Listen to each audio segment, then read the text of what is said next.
In this brief tutorial, I'm going to walk you through creating a test and adjusting point values as needed.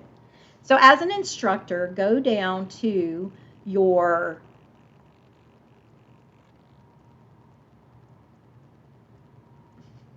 course tools, click on tests, surveys, and pools.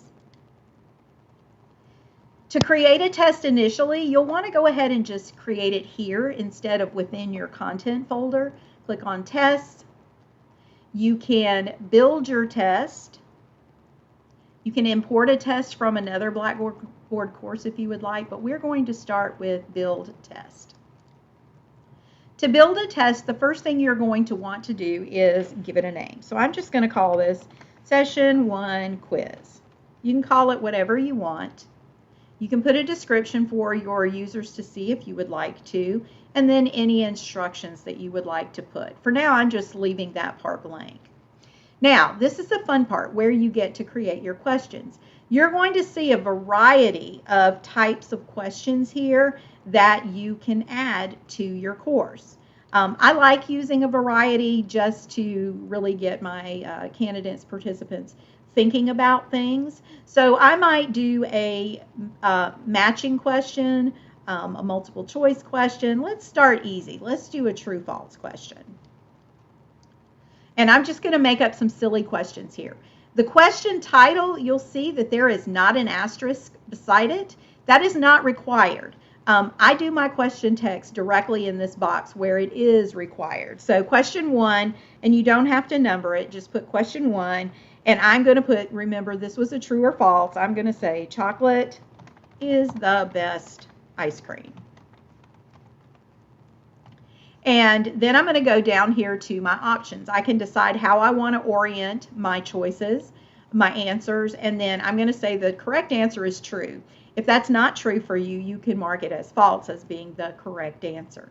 You do have to do the correct answer up here. You can put some feedback in if you'd like. I typically don't unless students, I may say great job, or I may put information in here under incorrect response, kind of giving a hint on what they need to think about the next time they attempt this test. And then I'm just going to submit. If I click create, submit and create another, it's going to take me back to the same kind of question.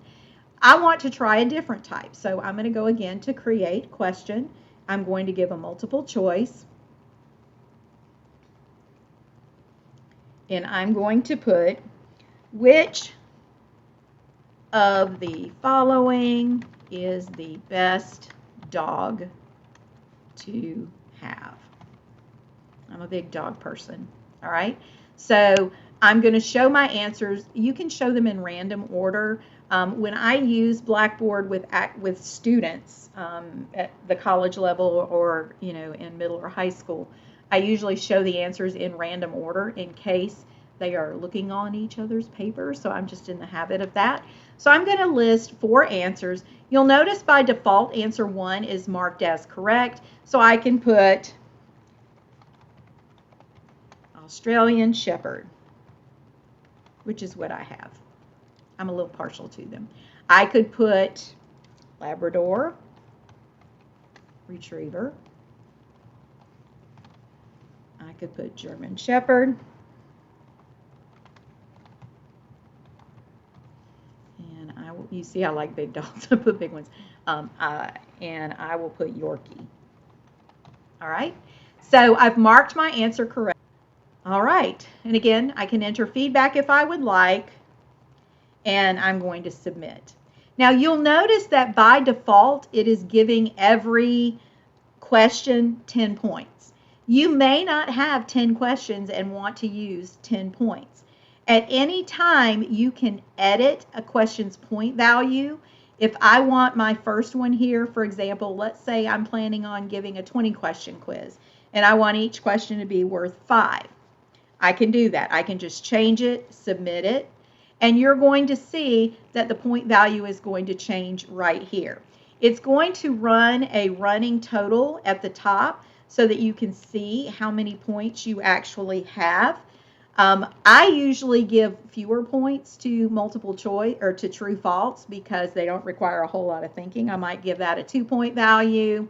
This is a multiple choice. I might give it a 5-point value. If I put in an essay question, let's go back and add another question. I've got an option of essay. The only thing with essay is you're going to have to manually grade that. You're going to have to read it and grade it, but you can do that as well. But let's say I put in an essay. I'm going to say, describe your favorite pet. Excuse me. Your favorite pet.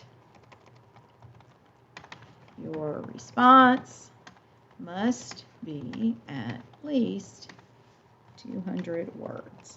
Okay, so I've put in here my question text, and it's going to be an essay, meaning they've got room to write. They've got right. I could put a rubric in here if I wanted to. I typically don't put categories and keywords in because I really don't use that. You could put notes in here for your instructors on what the expectations are if you want, but again, that's not required, and I'm going to submit. And the reason I'm submitting this is because I wanted to show I might make, I didn't say that. I said I was going to make my true false 2 points. 2 points, submit. I said I was going to make my multiple choice 5 points, submit. You do have to hit submit for it to save it. And then my essay question, I'm going to leave it at 10 points. And when I finish, I can say, okay.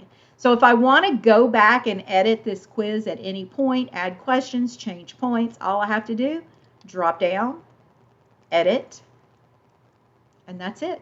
I can go in and edit you'll see there's a drop down by the name of the question, edit. I can edit the details. And then out to the far side, I can edit the point value. I just need to add submit. I hope this video has been helpful.